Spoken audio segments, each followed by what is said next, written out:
అందరికీ నమస్కారం. నేను మీ దేవి. పవిత్ర బంధం 3వ భాగం. రచయిత అంచీ సంజు గారు. అవంతి పక్క రూమ్‌లోకి వెళ్లి ఏడుస్తూ ఉంది. ఎందుకు మళ్ళీ వచ్చావు రామ్? అప్పుడు నువ్వు ఏమన్నా నేను భరించాను కానీ నా కూతుర్ని ఏమన్నా సహించను కానీ నీ కళ్ళు చూసి నేను మాట్లాడలేకపోతున్నా. నువ్వు తప్పు చేశాననే గిల్టీ ఫీలింగ్ నీ కళ్ళల్లో కనిపిస్తున్నా నేను నమ్మలేకపోతున్నాను. ఎందుకిలా చేస్తున్నావు రామ్? అని బాధపడుతూ నిద్రపోయింది. గౌతమ్ కిందకి వెళ్ళి అమ్మా మీరు వెళ్ళి నిద్రపోండి అన్నాడు. అదేం చేస్తుందన్నారు రాధగారు. వేరే రూమ్‌లో పడుకుంది. అద్వి దగ్గర బాగున్నాడు అని చెప్పాడు. నాన్న రేపు మాట్లాడుకుందాం వెళ్ళండి అన్నాడు. సరే అని ఇద్దరు వెళ్ళిపోయారు. గౌతమ్ కూడా వెళ్ళాడు. ఆ రాత్రి ఎవరికీ సరిగ్గా నిద్రలేదు. ఒక అద్వికి తప్ప. నెక్స్ట్ డే మార్నింగ్ నిద్ర లేచిన అద్వి పక్కన ఉన్న అద్విక్‌ని చూసి కళ్ళు మూసుకొని మళ్ళీ తెరిచి చూసింది. అక్కడ ఉన్న అద్విక్‌ని చూసి డాడ్ అని మీదకెక్కింది. ఎంతో హ్యాపీగా ఉంది అద్వి. అది వాళ్ళ ఇంట్లో వాళ్ళ నాన్న పక్కన ఉండటం చూసి గట్టిగా హగ్ చేసుకొని పడుకుంది. అద్వి మీదకెక్కినప్పుడు మెలకువ వచ్చింది అద్విక్‌కి. తను అద్వి చుట్టూ చేయి వేసి పట్టుకున్నాడు. చిట్టి తల్లి అన్నాడు. డాడ్ అంటూ మొహమంతా ముద్దులు పెడుతూ ఉంది అద్వి. తన ప్రేమ చూసి మురిసిపోయాడు అద్విక్. అద్వికి డౌటొచ్చి డాడ్ నువ్విక్కడికి ఎప్పుడొచ్చావు? అమ్మ ఏమనలేదా నిన్ను? అన్నది. ఏం అనలేదు కానీ లే మనం ఫ్రెష్ అవుదాం అన్నాడు అద్విక్. సరే అని ఇద్దరు లేచి వెళ్ళి ఫ్రెష్ అయ్యి అద్విక్ తన కూతురికి తనే స్నానం చేయించి బయటకు పంపి తను ఫ్రెష్ అయ్యి వచ్చాడు అద్విక్. బయటకొచ్చి కబోర్డ్ ఓపెన్ చేశాడు. అక్కడ అద్విక్‌కి ఒక ఫ్రాక్ తీసుకొని వేశాడు. తనకి నీట్‌గా రెడీ చేసి కూర్చోబెట్టాడు. అయ్యో డాడీ నీకు డ్రెస్సు అన్నది. అవును కదా అని అంతకుముందు తన డ్రెస్సులున్న ర్యాక్ ఓపెన్ చేశాడు. అక్కడ కొత్త బట్టలు కూడా ఉన్నాయి. అవి చూసి తను కూడా ఇంకా నన్నిష్టపడుతుందని చాలా హ్యాపీగా ఫీల్ అయ్యాడు. అందులో ఉన్న ఒక డ్రెస్ వేసుకొని అద్వికి చూపించాడు ఎలా ఉందని. సూపర్ అన్నది అద్వి. ఇద్దరూ కలిసి కిందకి వెళ్లారు. అక్కడ ఉన్న గౌతమ్, గోపాల్ గారు హ్యాపీగా ఫీల్ అయ్యారు. కానీ అవంతి రియాక్షన్ ఎలా ఉంటుందో అని ఆలోచిస్తున్నారు. కిందకొచ్చిన తర్వాత అద్వి గౌతమ్ దగ్గరికి వెళ్ళి గట్టిగా హగ్ చేసుకొని లవ్ యూ మాము అని ముద్దు పెట్టింది. ఎందుకన్నాడు గౌతమ్. నాకు తెలుసు నీ వల్లే డాడ్ ఇక్కడికొచ్చారని అన్నది. నీ కోసం ఆ మాత్రం చెయ్యలేనా అన్నాడు గౌతమ్. అవంతి ఎక్కడ అన్నాడు అద్విక్. ఇంకా లేవలేదన్నాడు గౌతమ్. ఎక్కడ ఉంది అన్నాడు. మీ పక్క రూమ్‌లోనే అన్నాడు గౌతమ్. అద్విక్ పైకి వెళ్ళాడు. అవంతి ఉన్న రూమ్‌లోకి వెళ్ళాడు. ఒక పక్క ముడుచుకొని పడుకొని ఉంది అవంతి. రాత్రి ఏడ్చిందనడానికి మొహం మీద ఉన్న కన్నీటి చారికలను చూసి బాధగా అనిపించింది. అవంతి పక్కన కూర్చొని నుదుటిన ముద్దు పెట్టాడు. సారీ బంగారం. నా వల్ల నువ్వు ఇన్ని బాధలు పడ్డావు. ఇప్పటికీ నువ్వు బాధపడుతూనే ఉన్నావు. ఇక నుంచి నువ్వు బాధపడకుండా చూసుకుంటానని అనుకుని బంగారం అన్నాడు అద్విక్. ప్లీజ్ కాసేపు పడుకుంటాను రామ్ అన్నది. ఇప్పటికే లేట్ అయిందిరా. మళ్ళీ పడుకుందువులే అన్నాడు. సరే అని లేచి అక్కడ ఉన్న అద్విక్‌ని చూసి ఏయ్ నువ్వేంటిక్కడ అన్నది. తనకి గుర్తులేదు అని అర్థమై సైలెంట్‌గా ఉన్నాడు అద్విక్. తనకు రాత్రి జరిగింది గుర్తొస్తోంది. అద్విక్ రావడం, తన కూతురు దగ్గరికి వెళ్ళినా అని అడగటం, తనని ఒక్కసారి క్షమించని అడగటం అన్నీ గుర్తొచ్చి సైలెంట్‌గా ఉంది. బంగారం వెళ్ళి ఫ్రెష్ అయ్యిరా అన్నాడు అద్విక్. అవంతి ఏం మాట్లాడకుండా వెళ్ళింది. రెడీ అయ్యి వచ్చింది. ఇద్దరూ కలిసి కిందకు వెళ్లారు. చాలా కాలం తర్వాత వాళ్ళలా రావడం చూసిన రాధగారు ఆనందంగా కళ్ళల్లో నీళ్లు తిరిగాయి. ఇప్పటికైనా వీళ్ళ జీవితం మంచిగా ఉండేలా చూడు స్వామి అని దండం పెట్టుకున్నారు. అద్వి అవంతి కాళ్ళను చుట్టేసి అమ్మా గుడ్ మార్నింగ్ అన్నది. అప్పటి వరకు ఏదో ఆలోచిస్తూ వస్తున్న అవంతికి అద్వి అలా వచ్చేసరికి తనని ఎత్తుకుని మార్నింగ్ మిల్క్ తాగావా అని అన్నది అవంతి. నాని ఇచ్చిందమ్మా అన్నది. ఓకే పద టిఫిన్ చేద్దామని అద్విని తీసుకుని టేబుల్ మీద కూర్చోపెట్టి ప్లేట్‌లో టిఫిన్ వడ్డిస్తుంది. తనకి టిఫిన్ పెడుతూ ఉంది అవంతి. అమ్మా, తాతయ్య వాళ్ళు కూడా ఎవరు తినలేదన్నది అద్వి. అమ్మా చూస్తావేంటి టిఫిన్ పెట్టు అన్నది. అలాగే అసలు ఈ పిల్ల మనసులో ఏముందో అనుకుంటూ వెళ్లారు టేబుల్ దగ్గరికి. ముగ్గురికి పెట్టి పిలిచారు. గోపాల్ గారు అద్విక్‌ని తీసుకొని వెళ్లారు. అద్విక్ ఇడ్లీ అంటే ఇష్టం ఉండదు. ఇడ్లీ చూస్తే చాలా పెద్ద యుద్ధమే చేసేవాడు. కానీ ఇప్పుడు ఏం మాట్లాడకుండా తింటున్నాడు. అది చూసి వాళ్ళ అమ్మకు సైగ చేస్తుంది అట్టు వేయమని. ఆవిడ అట్టు తీసి అద్విక్‌కి వేస్తుంటే వద్దత్తయ్య చాలని 2 ఇడ్లీలు తిని వెళ్ళి హ్యాండ్ వాష్ చేసుకున్నాడు. అవంతికి బాధగా ఉంది. ఎంత కాదనుకున్నా ప్రాణంగా ప్రేమించిన వ్యక్తి అప్పట్లా చలాకీగా లేడు. ఏదో పోగొట్టుకున్నట్లుగా ఉన్నాడు మనిషి. సగం అయిపోయాడు. ఎందుకిలా అయిపోయాడని ఆలోచిస్తూ తను వెళ్ళి హ్యాండ్ వాష్ చేసుకొనొచ్చింది. అవంతి టిఫిన్ చెయ్యన్నారు రాధగారు. నాకొద్దమ్మా అని వెళ్ళి అద్విని స్కూల్‌కి వెళ్ళడానికి రెడీ చేస్తూ ఉంది. అమ్మా నేనివాళ స్కూల్‌కి వెళ్ళను అన్నది. ఎందుకు అన్నది అవంతి. అది మరి డాడీ అన్నది అద్వి భయపడుతూ. అవంతి సీరియస్‌గా చూస్తుంది. సారీ అమ్మా వెళ్తాను అని డల్‌గా ఫేస్ పెట్టి తన బ్యాగ్ తీసుకుంది. అవంతికి బాధగా ఉంది. తన కూతురు కోసమైనా అద్విక్‌ని క్షమించాలనుకున్నది. అప్పుడే అద్విక్ లోనికి వచ్చి బేబీ అన్నాడు. అన్నది అద్వి. అద్విక్ కింద కూర్చొని అద్విని పట్టుకొని ఏమైంది నా బేబీకి డల్‌గా ఉంది అన్నాడు. ఏం లేదన్నది అద్వి. అవంతి అద్విని చూసింది. కాసేపు ఆగితే ఏడ్చేలా ఉందని అవంతి అద్విని ఎత్తుకుని మంచం మీద కూర్చొని ఎందుకిలా ఉన్నావు అన్నది. ఏం లేదు అని తలూపి తల దించుకున్నది. అద్వి ఇప్పుడు ఎందుకురా నువ్వు ఇలా ఉంటే నాకు నచ్చదని తెలుసు కదా అన్నది అవంతి. అద్వి ఏడుస్తూ ఉంది. తల్లి ఇప్పుడు నేను నిన్నేమన్నానని ఆ ఏడుపు స్కూల్‌కి వెళ్ళాలని లేదు అంతే గదా! ఓకే వెళ్ళకు అన్నది. అది కాదన్నది అద్వి. మరేంటి అన్నది అవంతి. అద్వికి ఇద్దరిని చూస్తూ ఉన్నాడు. అద్వి అది అమ్మ, డ్యాడీ మనతోనే ఉంటారు కదా! అన్నది ఏడుస్తూ. అవంతికి ఏం చెప్పాలో అర్థం కాలేదు. అద్విని హగ్ చేసుకొని తను కూడా ఏడుస్తూ ఉంది. అద్విక్ అవంతి దగ్గరికి వెళ్లి ఇద్దరిని కలిపి హగ్ చేసుకొని నేనెప్పుడు మీతోనే ఉంటాను బేబీ. మీరిద్దరూ ఎక్కడ ఉంటే అక్కడే ఉంటాను. ఒకవేళ మీరు వెళ్ళిపొమ్మని చెప్పినా వెళ్ళను అన్నాడు Advik. Love you dad, love you mummy అన్నది అద్వి. ఇద్దరిని కలిపి హగ్ చేసుకొని అద్విక్ ఇంకా గట్టిగా పట్టుకొని love you baby, love you so much అన్నాడు. అవంతి ఇద్దరిని చూసి ఇన్ని రోజులు తన కూతురు ఎప్పుడు డాడీ కావాలని అడగలేదు. కానీ ఇంత ప్రేమ పెంచుకుందని చాలా బాధగా ఉంది. నేను తప్పు చేశాను. ఆ రోజే నేను ప్రెగ్నెన్సీ వచ్చిందని చెప్పి ఉంటే ఇద్దరం కలిసి ఉండేవాళ్ళం కదా అని అనుకుని ఇంకా ఏడుస్తుంది. తానే వాళ్ళిద్దరిని దూరం చేసిందని అవంతి ఫీలింగ్ కలుగుతుంది. ఎంత ఆపుకుందాం అనుకున్నా తనకి బాధ తగ్గడం లేదు. అద్విక్ అవంతిని పట్టుకొని బంగారం ఎందుకలా ఏడుస్తున్నావు అన్నాడు. అవంతి ఎక్కిళ్ళు పెట్టి ఏడుస్తోంది. అద్వి అవంతిని చూసి మమ్మీ, డాడీ మనతో ఉండటం నీకు ఇష్టం లేదా? లేదంటే వెళ్ళిపోతారు. వద్దు. నువ్వు ఇలా ఏడుస్తుంటే నేను చూడలేను. ప్లీజ్ మమ్మీ నువ్వు ఏడవకన్నది. తన కూతురు తన కోసం ఏమైనా చేస్తుందని అనిపించింది అవంతికి. సరే నువ్వు మాము దగ్గరికి వెళ్ళి ఆడుకో అన్నది. నువ్వు ఏడుస్తున్నావు కదా నేను వెళ్ళను అన్నది అద్వి. నేను ఏడవనులే, డాడీతో మాట్లాడాలి అన్నది. ఓకే మమ్మీ, నవ్వుతూ ఉంటే వెళ్తానన్నది అద్వి. చిన్నగా నవ్వింది అవంతి. అది చూసి నువ్వెప్పుడు నవ్వుతూ ఉండాలి మమ్మీ అని గౌతమ్ దగ్గరికి వెళ్ళింది. అద్వి వెళ్ళిన తర్వాత డోర్స్ని లాక్ చేసి వచ్చింది అవంతి. అద్విక్ దగ్గరికి వెళ్ళి మళ్ళీ ఎందుకు నువ్వు నా జీవితంలోకి రావాలని అనుకుంటున్నావన్నది. ఇన్ని రోజులు నువ్వు హ్యాపీగా ఉన్నావని నేను నీ దగ్గరికి రాలేదు కానీ నువ్వు నాలాగే బాధపడుతున్నావని తెలుసుకొని ఇంకా నిన్ను వదిలి ఉండలేక వచ్చేసానన్నాడు అద్విక్. నేను బాధపడుతున్నా అని 3 సంవత్సరాల తర్వాత తెలిసిందా అన్నది అవంతి. ప్లీజ్ సారీ, ఇలా అనుకున్నా ఎందుకు నువ్వు ఇంకో పెళ్లి చేసుకున్నావని అన్నాడు. అంతే అద్విక్ చెంప చెల్లు అనిపించింది అవంతి. ఏమనుకున్నావు నిన్ను పెళ్లి చేసుకొని ప్రేమించాను కానీ నువ్వు వాళ్ళు వీళ్ళు చెప్పిన మాటలు నమ్మి నన్ను అవమానించావు. అయినా నీతోనే ఉన్నాను కానీ నన్నొక క్యారెక్టర్ లేని దాన్ని చేశావు కదా అన్నది అవంతి. బంగారం ప్లీజ్ అలా అనకు. నేను తప్పు చేశాను. నిన్ను సరిగ్గా అర్థం చేసుకోలేదు. ఇంకెప్పుడు ఈ తప్పు చెయ్యను ప్లీజ్ రా అన్నాడు. నిన్ను ఎలా నమ్మాలి చెప్పు? అప్పుడంటే నేనొక్కదాన్నే. నువ్వు ఎన్నన్నా కానీ ఇప్పుడు నా కూతురు కూడా పడాలి. నిన్ను నమ్మి వస్తే మళ్ళీ వదిలేయలేవని నాకు నమ్మకం కుదరడం లేదు. అద్విక్ బాధగా చూశాడు అవంతి వైపు. ప్లీజ్ రా అలా అనకు. నిజంగా మళ్ళీ ఎలాంటి తప్పు జరగదన్నాడు. సరే నా కూతురు కోసం ఒప్పుకుంటున్నాను కానీ నీకు నాకు ఏ విధమైన సంబంధం లేదు. నన్ను ముట్టుకోవడం, నాతో ప్రేమగా మాట్లాడడం లాంటివి చేయకూడదు. జస్ట్ నేనొక గెస్ట్‌ని. మీ ఇంట్లో అలా అయితేనే వస్తానన్నది అవంతి. అద్విక్‌కి బాధగా ఉన్న అవంతి తనెదురుగా ఉంటుందని ఓకే అన్నాడు. అవంతి ఇంక మీరు వెళ్ళండి అని అన్నది. అదేంటి నువ్వు వస్తానన్నావు కదా అన్నాడు. ఏంటి ఇప్పుడేనా అని అన్నది అవంతి. అవును ఇవాళే రావాలన్నాడు. సరే మీరు కిందకు వెళ్ళండి, నేను బ్యాగ్స్ తీసుకొనొస్తాను అన్నది అవంతి. అద్విక్ థాంక్స్ బంగారం అని కిందకు వెళ్ళాడు. అవంతి తన బట్టలు, అద్వి బట్టలన్నీ సర్ది కిందకు వెళ్ళింది. అద్విక్ కిందకు వెళ్ళి అవంతి తనతో వస్తానన్నది చెప్పాడు. వాళ్ళు హ్యాపీగా ఫీలవుతారు. గౌతమ్ ఇప్పటికైనా బాగా చూసుకోండి అని అన్నాడు. ఈసారి ఎలాంటి మిస్టేక్ జరగనివ్వను కానీ నువ్వు ఆ వివేక్ గురించి తెలుసుకో అన్నాడు. అప్పుడే బ్యాగ్స్ పట్టుకొని వస్తున్న అవంతిని చూసి పైకి వెళ్ళాడు గౌతమ్. నేనొస్తాను కదా పిలిస్తే అన్నాడు. పర్వాలేదు అన్నది అవంతి. రాధగారు ఎక్కడికి అన్నారు. అమ్మ అతను చెప్పాడని నాకు తెలుసు. నువ్వు మళ్ళీ అడిగి నన్ను ఇబ్బంది పెట్టకు అన్నది. సరే జాగ్రత్త అన్నారు రాధగారు. అవంతి గోపాల్ గారి దగ్గరికి వెళ్ళి హగ్ చేసుకొని బాయ్ నాన్న అన్నది. ఇప్పటినుంచి నువ్వు సంతోషంగా ఉంటావు. నాకు తెలుసు అన్నారు. గౌతమ్ ద్వారా విషయం తెలుసుకున్నారు. అందుకే ఆయన అలా అన్నారు. అద్విని అందరూ ముద్దు చేసి నువ్విక్కడే ఉండొచ్చు కదా అన్నారు రాధగారు.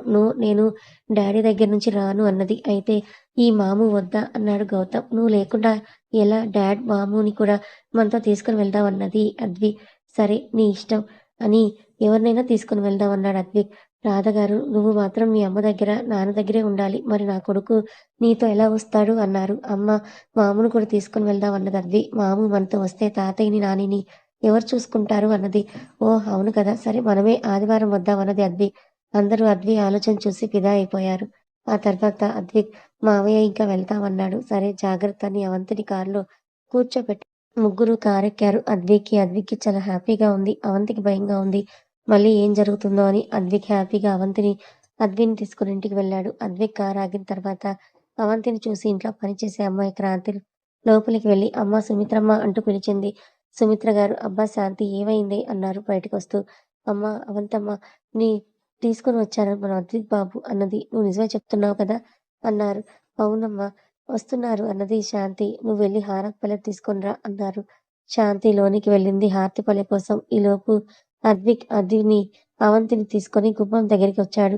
అది చూసి సంతోషంగా "అద్విక్ ఆగన్నారు." "ఏమైందమ్మా?" అన్నాడు. అవంతి తను రావడం ఇష్టం లేదేమో అనుకుంది. "ఒక్క నిమిషం" అన్నారు సుమిత్ర గారు. శాంతి అక్కడి వైపు వెళ్ళింది. "అమ్మా" అన్నది. "నువ్వే ఇవ్వు శాంతి పర్వాలేదన్నారు."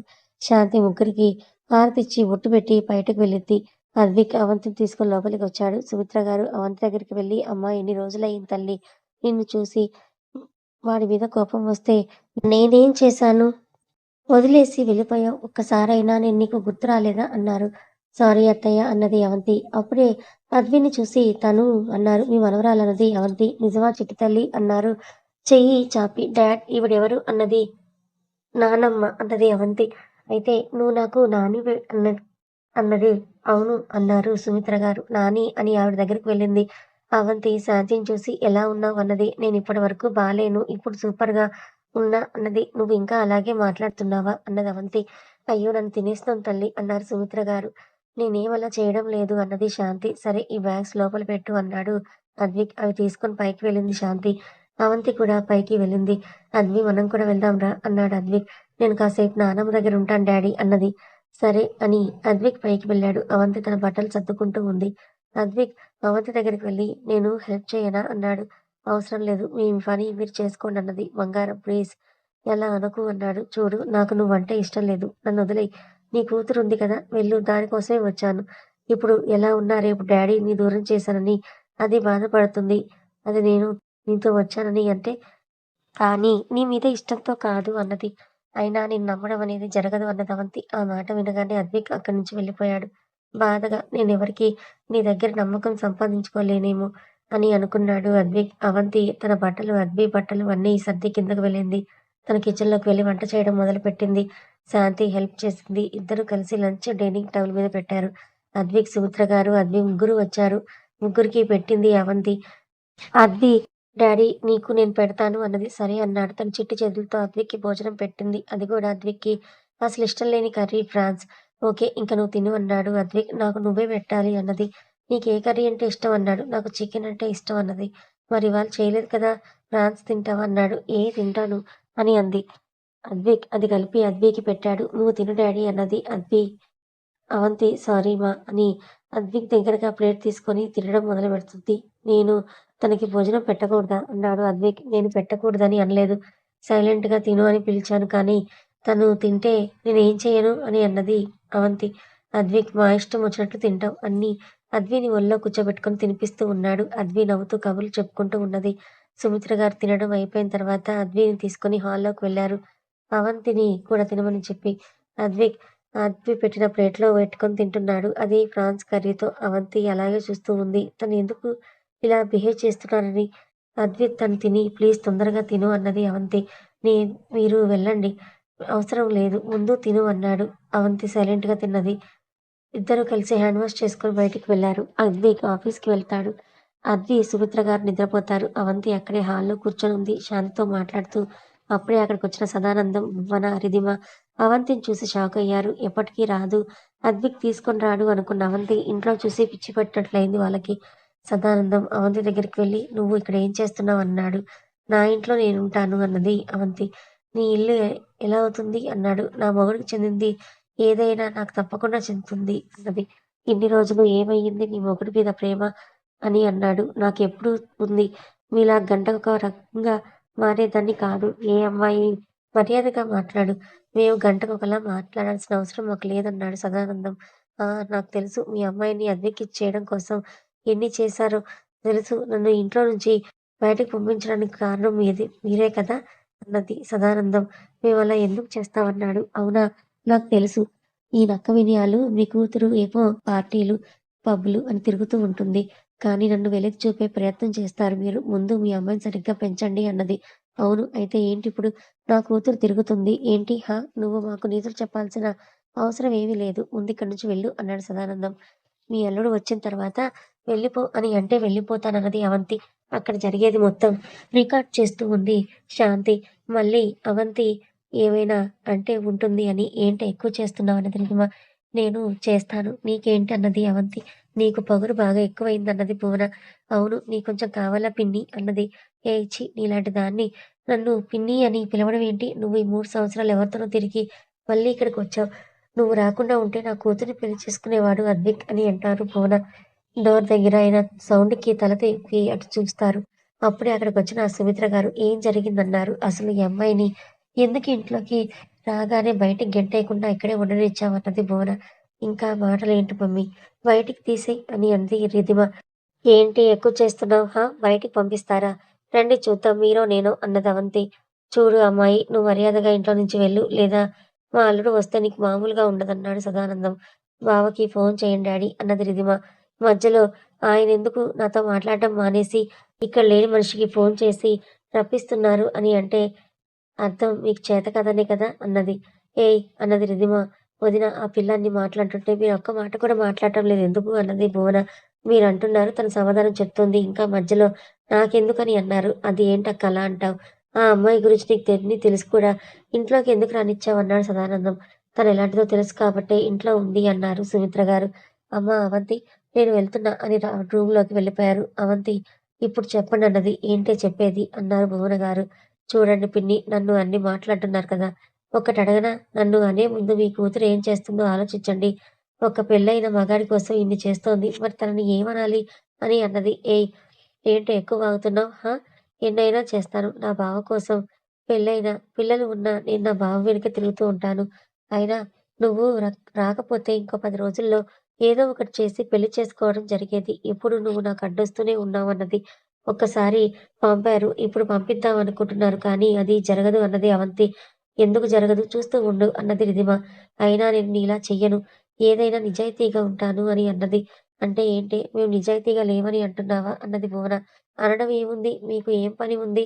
మా మామగారు చనిపోయిన తర్వాత అక్కడ సెటిలయ్యారు. పని పాట లేకుండా ఇక్కడే పడి తింటూ ఉన్నారు. మళ్ళీ మీ ఇష్టం వచ్చినట్లు తిరగడం, తినడం అన్నీ చేస్తున్నారు కానీ నా మొగుడికి మీ గురించి తెలియక వేపుతూ ఉన్నాడు. మీ బుద్ధి బయటపడిన రోజు మీరు బయట రోడ్డు మీద ఉంటారు అన్నది. ఏం కూసావి అన్నది భువన. ఉన్న మాట అంటే ఎందుకంత కోపం పిన్ని? మీరు కానీ, మీ బాబాయ్ కానీ, మీ కూతురు కానీ ఏ రోజైనా చిన్న పని చేశారా? తిని కూర్చోవడం తప్ప అన్నది. ఎంత మాటన్నావే అని చెయ్యెత్తింది భువన. అత్తా అన్నాడు అద్విక్. దెబ్బకు చెయ్యి దించేసింది భువన. నువ్వెప్పుడొచ్చావు అన్నది. నువ్వు తన మీద చెయ్యెత్తినప్పుడే అన్నాడు. చూడు అల్లుడు ఈ అమ్మాయిని ఇక్కడి నుంచి వెళ్ళిపో అన్నాం అని మమ్మల్ని ఎన్ని మాటలంటుందో అని అన్నాడు సదానందం. తను ఇంట్లో నుంచి ఎందుకు వెళ్ళాలి అన్నాడు అద్విక్. తను ఎలాంటిదో తెలిసి కూడా ఇంట్లో ఎలా పెట్టుకుంటాం అల్లుడు అన్నాడు సదానందం. మరి నీ కూతురి సంగతేంటి మామ అన్నాడు అద్విక్. నా కూతురు ఏం చేసింది అన్నాడు. ఏం చేసిందో నీకు తెలియదా అన్నాడు గట్టిగా. ఏం చేయలేదు అన్నాడు. నేను చూపిస్తానని ఫోన్ తీసుకొని అందులో రిధిమ ఎవరినో హగ్ చేసుకొని లిప్ కిస్ ఇస్తూ ఉంది. కాసేపటికి ఆ అబ్బాయి తను రిధిమని ఎక్కడ పడితే అక్కడ టచ్ చేస్తూ ఉన్నాడు. దానికి రిధిమ తనకి కోఆపరేట్ చేస్తూ ఉంది. అలాగే కాసేపు ఆగిన తర్వాత ఇద్దరూ కలిసి ఒకటే రూమ్‌లోకి వెళ్తారు. ఇంకా చూపిస్తే బాగోదు అన్నాడు అద్విక్. అది నేను కాదు అన్నది రిధిమ. నువ్వు కాదా? నీ గురించి నాకు మొత్తం తెలుసు. నువ్వేం చేస్తున్నావు? ఎవరితో తిరుగుతున్నావు? అన్నీ తెలుసు. ఇంక నువ్వు నమ్మించాలని చూడకు అన్నాడు. బావా అన్నది రిధిమ. అలా అని పిలవాలని ఎప్పుడు అనుకోకు. అలాగే మీరీ క్షణం ఇల్లు వదిలి వెళ్ళిపోవాలి. నా భార్య మీద చేయి చేసుకోవడానికి మీరెవరు అన్నాడు. అల్లుడు అన్నాడు సదానందం. జస్ట్ షటప్ మీరు మాట్లాడాలని చూడకండి అని అన్నాడు. ఇప్పటికిప్పుడు అంటే ఎక్కడికి వెళ్ళాలి బాబు? కొన్ని రోజులు ఆగిన తర్వాత ఇల్లు చూసుకొని వెళ్తాం అన్నది భువన. అద్విక్ సీరియస్‌గా చూస్తున్నాడు. కథ కొనసాగుతుంది. ఈ కథ మీకెలా అనిపించింది? నచ్చిందా? నచ్చితే లైక్ చేయండి. మరి కొంతమందికి షేర్ చేయండి. Thank you so much.